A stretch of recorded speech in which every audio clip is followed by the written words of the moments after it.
नमस्कार, आमी प्रतिमा घरे बाइरे बांगालियानाय आरेकटी नतून रेसिपिते आपनादेर सबाइके स्वागत जानाई। आज आमी आपनादेर संगे शेयर करछि एई गरमे खाওয়ার उपयोगी खुबই हालका एकटी खाबार जेटा ওয়ান পট कुक बोलते पारेन। रान्नाटी खुबই कम तेल झाल मशलायुक्त एकटी रान्ना और रान्नाटी करते खूब बेशी टाइमও लागबे ना। चलुन ताहले शुरू करा जाक आजकेर रेसिपि। এই রেসিপিটি বানানোর জন্য যেগুলো লাগবে সেগুলো আমি রেডি করে নিয়েছি। সবার প্রথম যেটি লাগবে সেটি হলো মসুর ডাল।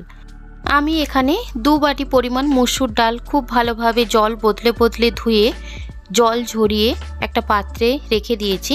একই সাথে লাগছে একটা আলু, যেটাকে আমি খোসা ছাড়িয়ে ছোট ছোট ডুমো ডুমো করে কেটে রেডি করে নিয়েছি। একই সাথে নিয়ে নিয়েছি দুটো টমেটো, ছোট ছোট করে এটাকেও কেটে নিয়েছি। আর একটা বড় সাইজের পেঁয়াজ, যেটাকে আমি ছোট ছোট করে কেটে রেডি করে নিয়েছি। আগেই আমি 6টা ডিম এখানে সেদ্ধ করে রেখেছি।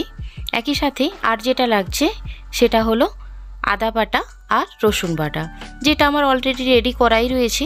আদা আর রসুন আমি একটু বেশি পরিমাণ বেটে কাঁচের জারে করে রেখে দিই 1 সপ্তাহের জন্য।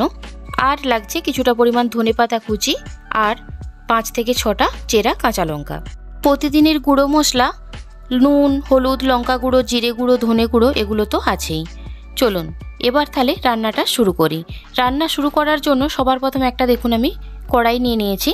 এর মধ্যে দিয়ে দিচ্ছি একে একে সমস্ত কিছু। আগেই বলেছি এটা ওয়ান পট কুক রান্না, তাই একটা পাত্রের মধ্যেই কিন্তু পুরো রান্নাটা কমপ্লিট হবে। সেজন্য দেখুন একটা কড়াইয়ের মধ্যেই আমি নিয়ে নিলাম মসুর ডাল, যেটা ধুয়ে রেখেছিলাম সেটা। তার উপরেই দিয়ে দিলাম কেটে রাখা টমেটো, কেটে রাখা আলু, কেটে রাখা পেঁয়াজ। একই সাথে দিয়ে দিচ্ছি 1/2 চামচ আদা বাটা, 1/2 চামচ রসুন বাটা, পরিমাণ মতন হলুদ গুঁড়ো, খুব অল্প পরিমাণ দিচ্ছি লঙ্কার গুঁড়ো। একই সাথে দিয়ে দিচ্ছি 1/2 চামচ ধনে গুঁড়ো, 1/2 চামচ জিরে গুঁড়ো। স্বাদ অনুসারে দিয়ে দিচ্ছি নুন, চেরা কাঁচা লঙ্কা আর 1 থেকে 1.5 চামচ পরিমাণ সর্ষের তেল। ব্যাস সমস্ত কিছু মশলা দেওয়া কমপ্লিট। এবার হাত দিয়ে এই সমস্ত কিছুকে ডাল আর আলুর সাথে খুব ভালোভাবে মিশিয়ে নিচ্ছি, যাতে সমস্ত মশলা ডাল আলুর সাথে খুব ভালোভাবে মিশে যায়। সমস্ত কিছু হাত দিয়ে ভালোভাবে মিশিয়ে নেওয়ার পর এর ওপরে দিয়ে দিচ্ছি 2 কাপ পরিমাণ জল।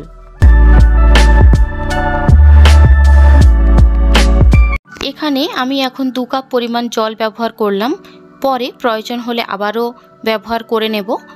তবে আমি এখানে প্রায় 6 জনের রান্না করছি। আপনারা যত জনের রান্না করবেন সেই হিসাবে সমস্ত কিছুর পরিমাণ বাড়িয়ে বা কমিয়ে নিতে পারেন। একই সাথে ওপর থেকে দিয়ে দিলাম 2টো তেজপাতা। আপনারা দেখতেই পেলেন কতটা কম তেল ঝাল নুন মশলাযুক্ত এটা রান্না হচ্ছে, এবং গরমের মধ্যে দাঁড়িয়ে রান্না করারও কোনো প্রয়োজন নেই। সমস্ত কিছু রেডি। এবার এটাকে ঢাকনা বন্ধ করে খুব অল্প আঁচে ডাল আর আলুটাকে সেদ্ধ হতে দিচ্ছি। এই রান্নাটা করতে খুব একটা বেশি টাইম লাগে না। ডাল আলু সেদ্ধ হতে যতক্ষণ না টাইম লাগে 10 থেকে 15 মিনিট হলেই কিন্তু রান্নাটা কমপ্লিট হয়ে যাবে। অল্প আঁচে রান্নাটা ওদিকে হতে থাক, ততক্ষণে ডিমের খোসাগুলো ছাড়িয়ে নেই। ফিরে এলাম প্রায় 7 থেকে 8 মিনিট পর। ডাল আর আলু প্রায় হাফ পরিমাণ সেদ্ধ হয়ে গিয়েছে। 2 কাপ যে জল দিয়েছিলাম জলটাও কিন্তু অনেকটাই কমে গিয়েছে। এবার এটাকে একবার এইভাবে নেড়েচেড়ে নিচ্ছি। নেড়েচেড়ে নিয়ে এর উপরে দিয়ে দিচ্ছি আরও 1 কাপের থেকে একটু কম জল। বেসিক্যালি এটাকে ডাল আলু আর ডিম দিয়ে তরকারি বলা যায়। এখানে ডালের ঘনত্বটা যেরকম চাইছেন সেই হিসাবে জলটা কিন্তু ব্যবহার করা যায়। দেখুন জলটাকে ভালোভাবে মিক্সড করে নিলাম। মিক্সড করে নিয়ে আবারও ঢাকনা বন্ধ করে 5 থেকে 7 মিনিট রান্না করে নিচ্ছি। ফিরে এলাম 5 থেকে 7 মিনিট পর। এখানে ডাল এবং আলু দুটোই কিন্তু খুব ভালোভাবে সেদ্ধ হয়ে গিয়েছে। ডাল আর আলু সেদ্ধ হয়ে যাওয়া মানে রান্না কিন্তু আমার একদম কমপ্লিট। এবার যেই সেদ্ধ ডিমগুলো খোসা ছাড়িয়ে রেখেছিলাম সেগুলো এই তরকারির ওপরে দিয়ে দিচ্ছি। হাতে একদম টাইম না থাকলে মাত্র 13 থেকে 15 মিনিটের মধ্যেই কিন্তু রান্নাটি চটপট করে নেওয়া যায়। ব্যাস রান্না কিন্তু আমার একদম রেডি। এর মধ্যে এবার যে ধনেপাতাটা কুচিয়ে রেখেছিলাম সেটা দিয়ে দিচ্ছি।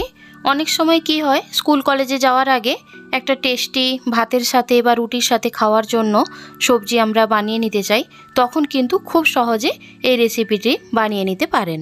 চাইলে এই সময় এর ওপরে গরম মশলার গুঁড়ো বা ম্যাগি মশলার গুঁড়ো ব্যবহার করা যায়।